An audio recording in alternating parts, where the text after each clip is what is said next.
Depuis le XVIIIe siècle, le fort des Têtes surplombe la ville de Briançon et depuis 2008, il est inscrit au patrimoine mondial de l'UNESCO. Alors on croit tout savoir, ou presque tout, sur le fort des Têtes, mais il y a toujours des détails qui ressortent quand on fait de la recherche d'archives. Et en fait, on a découvert que sous le Premier Empire, des prisonniers anglais ont été enfermés dans ce fort. Alors pourquoi? Nous sommes en 1809, c'est la guerre d'Espagne-Portugal. Les Anglais veulent reprendre la maîtrise des côtes et des prisonniers vont sortir de cette guerre, vont être emmenés ici, mais des prisonniers militaires. Mais on avait aussi des prisonniers civils, puisque dès 1806, Napoléon établit le blocus continental contre l'Angleterre et les bateaux de marine marchande qui essayent de forcer ce blocus sont capturés par des navires corsaires avec leur équipage et des prisonniers seront également emmenés au fort des Têtes, donc des prisonniers à la fois militaires et civils. Il existait jusqu'ici peu d'informations concernant ces prisonniers anglais du fort des Têtes, mais le descendant d'un de ces prisonniers, M. Adrien Thomas, qui vit en Cornouailles, a lancé également de son côté une recherche et nous a apporté un document précieux qui était le journal de son ancêtre, William Thomas. Alors William Thomas a été capturé bien avant le blocus, en 1803, par un navire corsaire, il avait 17 ans, et en 1812, il a été emmené ici au fort des Têtes, et d'après ses descriptions, qui sont tout de même assez précises, il aurait été enfermé dans le rez-de-chaussée de cette caserne, qui est la caserne d'entrée avec un mur d'un côté de 3 mètres d'épaisseur, une caserne à l'épreuve de la bombe, et de l'autre côté, un mur beaucoup plus fin.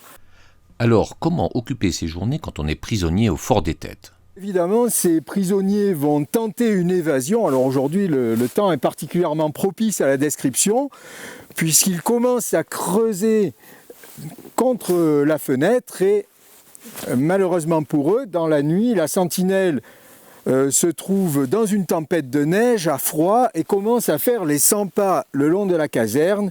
Et arrivé devant cette partie du mur, la sentinelle va entendre gratter. Et évidemment, on va alerter la troupe. Les responsables de cette tentative d'évasion, dont William Thomas, vont être arrêtés et emmenés dans un cachot qui se trouvait probablement dans les sous-sols du bâtiment du gouverneur. Ils vont chercher à s'évader également de ce cachot, mais on a trouvé dans d'autres cachots également la trace de ces prisonniers anglais et surtout de ces marins. William Thomas, dans son journal, donne un nom à cette caserne. Cette caserne, les Anglais l'avaient appelée le Beach Building. Alors, rien à voir avec ce à quoi on peut penser. En fait, c'est dans ce bâtiment, on avait enfermé des prisonniers anglais qui avaient été transférés depuis la forteresse de Beach en Alsace. Et comme ces prisonniers avaient été mis dans ce bâtiment avait pris le nom de leur prison initiale, le Beach Building. La première tentative d'évasion de William Thomas et de ses compagnons ayant échoué, le petit groupe va être enfermé dans un cachot sombre et humide du fort des Têtes. Alors les conditions de vie dans ces cachots étaient assez terribles. William Thomas décrit un soupirail. Si on lève la tête, on voit un de ces soupirails, un soupirail au plafond. Et il raconte qu'il ne voyait le jour qu'au moment de midi. Et par la suite, il dit qu'ils avaient de la peine à se distinguer les uns des autres dans le cachot. Et il parle aussi d'un lieu extrêmement humide. L'intérêt de ces cachots, c'est qu'ils n'ont jamais été modifiés au cours des siècles. Ce qui veut dire qu'on va trouver des graffitis très anciens, les plus anciens étant ici, puisqu'on a des graffitis de 1731 qui ont été réalisés par un soldat qui avait été puni pour avoir découché. Il l'a écrit à droite. Et si on se déplace, nous voyons un des premiers bateaux. Alors justement, pourquoi des bateaux ici? On s'est longtemps posé la question et justement c'est cette étude qu'on a réalisée il y a quelques mois sur ces prisonniers anglais qui nous a donné un petit peu la solution, parce que feraient des bateaux dans la ville la plus haute d'Europe? Sur ces graffitis, on a également des oiseaux et puis quelques mots. Alors ici, on arrive à peu près à déchiffrer meant so, ce qui veut dire en anglais l'homme sème. Alors pourquoi aurait-il écrit ça? Voulait-il donner à manger aux oiseaux qu'il avait dessinés en semant des graines?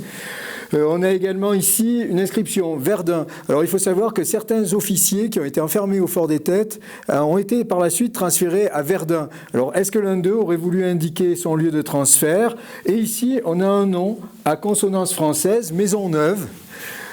Ça peut paraître curieux, mais des maisons neuves existent au Canada et en Angleterre. En effet, au moment où Louis XIV a révoqué l'édit de Nantes, certains protestants du nom de Maisonneuve sont partis en Angleterre et se sont établis là-bas. Donc peut-être le descendant d'un de ces protestants français qui a aussi gravé son nom après avoir été fait prisonnier dans ce cachot.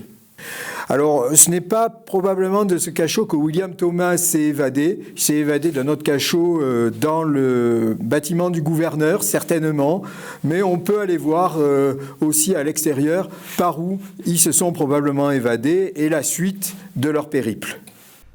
Ils avaient été condamnés au cachot pour 1 mois et ils se sont évadés avant la fin de ce mois, mais ils ont finalement été repris et remis au cachot. Et ils ont séjourné dans le fort jusqu'en 1813. Et en 1813, ils ont été transférés en plein mois de décembre, un petit peu avant Noël, à marche forcée, jusque dans le nord de la France. Et ensuite, on les a encore déplacés vers Bordeaux. Donc, ils ont fait énormément de chemin, ces prisonniers, dans des conditions souvent extrêmement difficiles. Lorsque William Thomas nous parle de son évasion, c'est une évasion qui s'est faite probablement à partir d'un cachot dont nous voyons le soupirail ici. Et les prisonniers, grâce à un crochet, auraient creusé un tunnel qui va sortir dans une cour dallée. Alors effectivement, on trouve encore dans cette cour des traces de dallage. Aujourd'hui, il y a la neige, on ne le voit pas. Il parle également d'écuries, donc on sait par la cartographie de l'époque qu'on avait ici des écuries, et il dit qu'il voit le major en train de lire, et le major était peut-être installé dans les pièces qui sont à côté. Donc ils s'échappent et ils vont arriver devant le rempart. Nos prisonniers arrivent au pied du rempart. Alors il fallait rechercher par rapport aux données du journal l'endroit où ils auraient pu descendre. Alors ils vont descendre avec une corde fabriquée avec de vieux chiffons. Ils sont tout de même une bonne vingtaine à s'échapper. Et dans la description, ils racontent qu'une personne assez forte descend la corde casse et la personne dit à William Thomas saute, je te rattraperai. Donc si on prend la hauteur de 2 hommes plus une hauteur de corde, puisqu'il arrive vraiment au bout de la corde, on peut évaluer une hauteur de 5 à 6 mètres, ce qui correspondrait en fait à cette portion de rempart. Alors là, on ne va pas se pencher, mais si on descend, on voit que c'est un endroit qui est assez facile d'accès à la descente et qui va donner sur une petite plateforme un angle mort qui va permettre de contourner le fort. Donc nos prisonniers, une fois échappés, vont prendre la direction de la montagne. Il indique qu'ils s'éloignent le plus possible des rives, donc certainement des rives de la Durance et bien sûr de la ville, et on pense qu'ils vont monter jusqu'à l'Infernet, puisque on est au printemps à ce moment-là, ils vont toucher la neige. Et ils vont redescendre, rencontrer une vieille qui garde des chèvres, donc l'estive commence, et on pense qu'ils descendent par la vallée des Fonds en direction de Servières, et c'est probablement à Servières qu'ils vont se faire prendre par la gendarmerie impériale. Évidemment, l'alerte avait été donnée à coups de canon auparavant, puisque 2 des prisonniers ont reculé au moment de l'évasion et sont allés les dénoncer. Parmi ces prisonniers anglais, il y avait des fortes têtes, comme ce William Thomas, mais il y en avait aussi de beaucoup plus tranquilles, qui avaient l'autorisation de sortir et d'aller travailler en ville, soit chez des paysans, soit chez des artisans. C'est la raison pour laquelle, dans les registres d'état civil de Briançon, on a trouvé 3 actes de mariage de prisonniers anglais avec des Briançonnaises. Mais on a également trouvé aussi des naissances.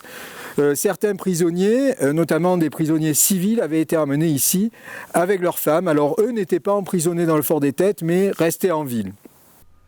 On retrouve aussi dans les registres de l'état civil de la ville de Briançon d'autres traces de ces prisonniers anglais. Beaucoup sont morts du typhus à l'hôpital civil de Briançon. On en retrouve la trace dans les registres d'état civil. J'en ai recensé à peu près 160. Certains ont été ensuite, comme je l'ai indiqué, transférés vers le nord de la France et à la fin du Premier Empire, évidemment, ils ont regagné leur territoire britannique et dans les années 1820-1830, le gouvernement britannique recherchait encore de ces prisonniers enfermés au fort des Têtes. Nous en avons la trace dans les archives municipales de la ville de Briançon. Les Briançonnais n'avaient pas particulièrement peur de ces prisonniers anglais, et même... On a un document dans les archives d'un officier qui remercie les Briançonnais du bon accueil et du bon traitement qu'ils font à ces prisonniers. Certains se sont mariés avec des Briançonnaises, comme je l'ai indiqué, donc les Briançonnais n'avaient pas une appréhension particulière vis-à-vis de ces Anglais, et on trouve aussi des traces de trafic, trafic d'alcool notamment, puisque certains Briançonnais faisaient passer, et notamment par Font Christiane, faisaient passer dans des vessies de porc de l'eau de vie aux prisonniers anglais, évidemment contre rémunération. Mais la gendarmerie impériale veillait, comme en témoigne cette affiche placardée en ville à cette époque.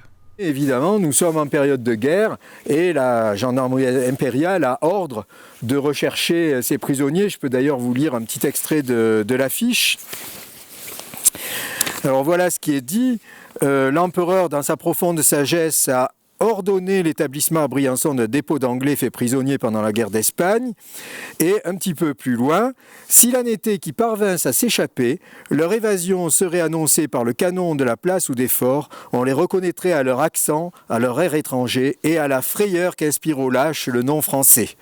Il me serait doux, messieurs, d'avoir à citer au gouvernement des traits de zèle et à provoquer des récompenses. Donc, petit extrait d'une affiche que nous détenons aux archives municipales.